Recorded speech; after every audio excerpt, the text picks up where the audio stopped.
We're checking this Lennox unit today, which has had a customer complain that the last technician that came out here put 5 pounds of Freon in it, said it was all the way low.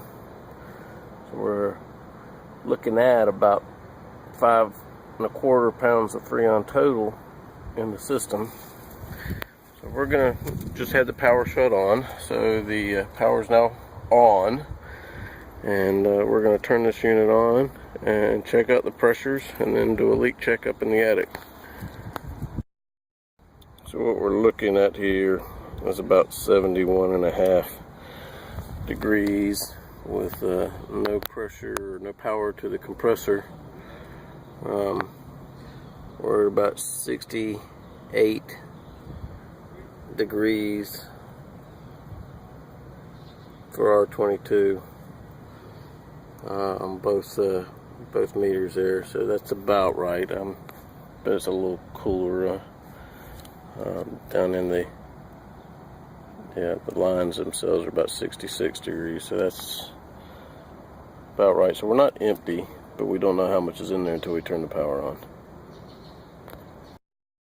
Okay, here we are up at the coil, and I've got my leak detector running. So now we're going to sniff out to see if this coil is leaking. And I've already run it across here once. I know that just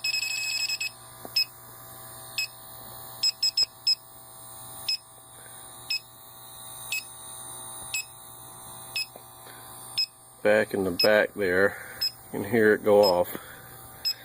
But just inside the coil. It's not on any of the U-tubes here, elbows or whatever you call these.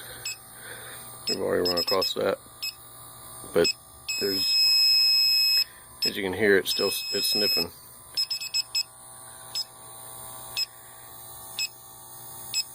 And it seems to be picking it up mostly right around there in the coil, so just inside the coil. Now with the blower on and the compressor running, we should be able to pick it up pretty good. The pressure's, well, so it's definitely in the coil, but not quite a major leak, since this is a rental property. The landlord is trying to do it as inexpensive as possible, so we're going to help her out by doing a leak seal